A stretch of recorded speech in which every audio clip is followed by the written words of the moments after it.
wisata konsentrasi travel. Baiklah, di sini sebelum saya memulai menjelaskan, saya akan memberitahu apa aja yang ingin saya jelaskan. Di sini saya akan menjelaskan apa itu geografi, apa itu pariwisata, dan apa itu geografi pariwisata dan ekonomi kreatif.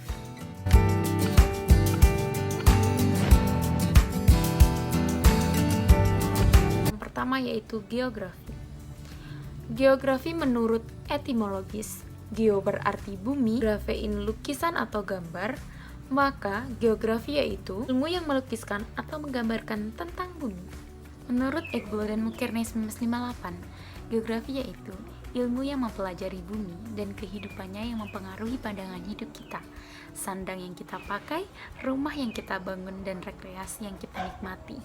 Menurut Suharyono dan Muhammad 1994, konsep geografi yaitu ilmu yang mempelajari persamaan dan perbedaan fenomena geosfer dengan sudut pandang kelingkungan dan kewilayahan dalam konteks keruangan. Jadi menurut Suharyono dan Muhammad Amin kan ada penjelasan tentang sudut pandang kelingkungan. Nah, di sini kita akan bahas pendekatan kelingkungan. Nah, yaitu studi mengenai interaksi antara organisme hidup dengan lingkungan disebut ekologi. Oleh karena itu, untuk mempelajari ekologi, seseorang harus mempelajari organisme hidup seperti manusia, hewan, dan tumbuhan, serta lingkungan seperti hidrosfer, litosfer, dan atmosfer. Selanjutnya yaitu dalam konteks keruangan. Nah, di sini kita akan membahas pendekatan keruangan.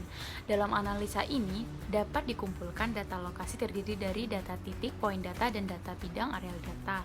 Nah, data titik ini dapat digolongkan menjadi data ketinggian tempat, data sampel bantuan, dan data sampel tanah. Nah, sedangkan data bidang digolongkan menjadi data luas tanah, data luas daerah pertanian, data luas padang alang-alang, dan sebagainya. Baiklah, di sini saya akan menjelaskan tentang pariwisata. Menurut Sujali 1989, pariwisata itu merupakan kegiatan yang mempunyai tujuan untuk mendapatkan kenikmatan atau kepuasan. Selanjutnya, pariwisata menurut Spilin 1991 itu terbagi menjadi 6. Yang pertama yaitu pariwisata untuk menikmati perjalanan atau pleasure tourism. Nah, bentuk pariwisata ini dilakukan oleh orang-orang yang meninggalkan tempat tinggalnya, seperti untuk berlibur, untuk mencari udara segar, untuk memenuhi kehendak ingin tahunya, untuk mengendorkan ketegangan-ketegangan sarafnya, untuk melihat sesuatu, untuk menikmati keindahan alam atau yang lainnya. Nah, yang kedua yaitu pariwisata untuk rekreasi. Jenis pariwisata ini dilakukan oleh orang-orang yang menghendaki pemanfaatan hari-hari liburnya, seperti untuk beristirahat, untuk memulihkan kesegaran jasmani dan rohaninya, dan untuk menyegarkan kelelahannya. Nah, yang ketiga yaitu ada pariwisata untuk kebudayaan, culture tourism. Nah, jenis ini ditandai oleh adanya rangkaian motivasi seperti keinginan untuk belajar di pusat pengajaran dan riset, untuk mempelajari adat istiadat dan cara hidup rakyat dan lain-lainnya. Nah, yang keempat yaitu ada pariwisata untuk olahraga atau sport tourism. Nah, sport tourism ini dibagi menjadi dibagi menjadi block sport event, yaitu peristiwa-peristiwa olahraga besar seperti Olimpiade Game, kejuaraan tinju dunia, dan yang lainnya. Yang kedua yaitu sporting tourism of the practitioner, yaitu peristiwa olahraga bagi mereka yang ingin berlatih dan mempraktikkan sendiri, seperti pendakian gunung, rafting, berburu, dan yang lain-lainnya.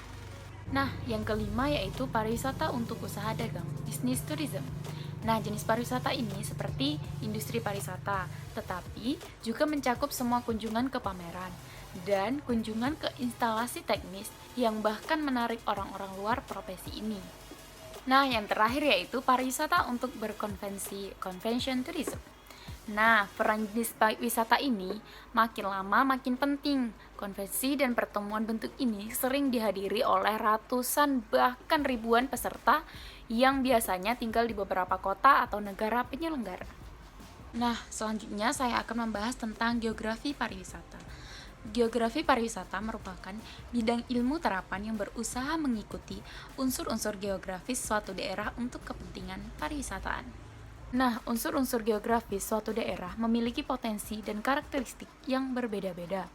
Seperti bentang alam pegunungan yang beriklim sejuk, pantai landai yang berpasir putih, hutan dengan beraneka ragam tumbuhan yang langka, danau dengan air bersih, merupakan potensi suatu daerah yang dapat dikembangkan untuk usaha industri pariwisata. Sedangkan unsur geografis yang lain seperti lokasi letak, kondisi morfologi, penduduk yang berpengaruh terhadap kemungkinan pengembangan potensi objek wisata. Nah, selanjutnya saya akan menjelaskan keterkaitan geografi dengan pariwisata. Nah, menurut Makalam 1996, keterkaitan geografi dengan pariwisata dapat dilihat dari analisa terhadap sistem kepariwisataan dalam perjalanan pariwisata. Nah, dalam sistem ini terdapat 3 subsistem yang saling berkaitan, yaitu subsistem DAW, subsistem DTW, dan subsistem road. Peranan geografis dalam sistem ini adalah sebagai penghubung di antara ketiga subsistem tersebut.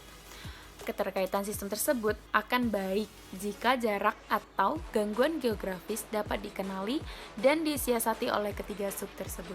Nah, keterkaitan ini tidak sekedar sebagai penghubung sistem kepariwisataan dan mengenali atau menyiasati gangguan geografis, tetapi lebih penting dari itu, bahwa geografi memberikan sumbangan yang sangat besar berupa kajian tentang kondisi alam, kondisi manusia, dan interaksi di antara keduanya.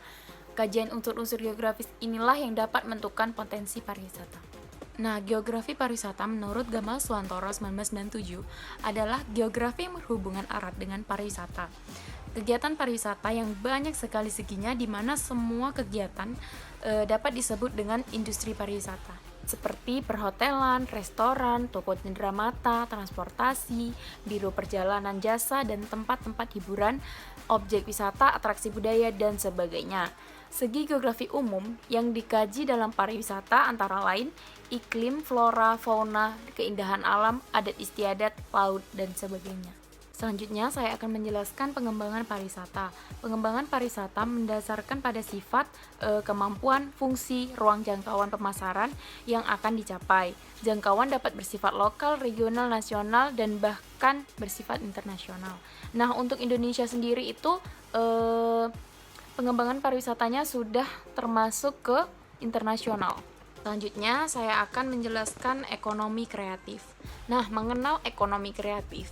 Ekonomi kreatif merupakan konsep ekonomi baru yang memadukan informasi dan kreativitas yang mengandalkan ide, gagasan, dan pengetahuan dari sumber daya manusia sebagai faktor produksi.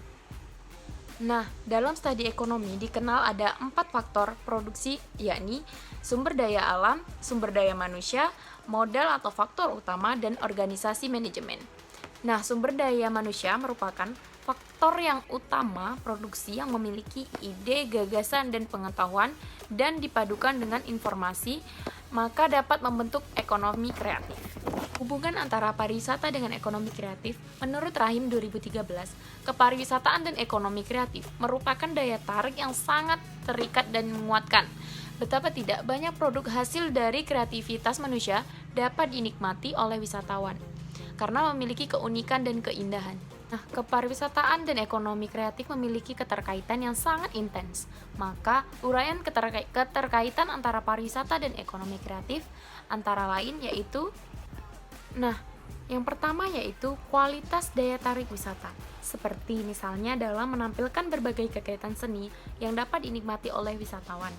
Kualitas pariwisata diukur dari 2 komponen, yakni lama tinggal, long of stay wisatawan pada suatu daerah destinasi. Yang kedua yaitu besar pengeluaran, spend of money wisatawan. Yang kedua yaitu penciptaan daya tarik wisata. Produk dan jasa ekonomi kreatif dapat menjadi daya tarik utama di suatu destinasi, di mana wisatawan dapat menikmati berbagai produk seni seperti seni panggung, seni tari, seni lukis, seni patung, dan seni ukir. Yang ketiga yaitu promosi. Hubungan produk dan jasa ekonomi kreatif bersifat timbal balik karena saling mendukung, di mana produk dan jasa ekonomi kreatif itu dapat dijadikan media promosi wisata yang efektif dan demikian pula sebaliknya. Berdasarkan 3 uraian di atas, ekonomi kreatif dan industri kreatif memiliki hubungan yang sangat kuat dengan pariwisata. Dalam konteks ini adalah kualitas pengembangan wisata. Hanya itu yang dapat saya sampaikan. Semoga bermanfaat untuk kalian semua. Thank you for watching.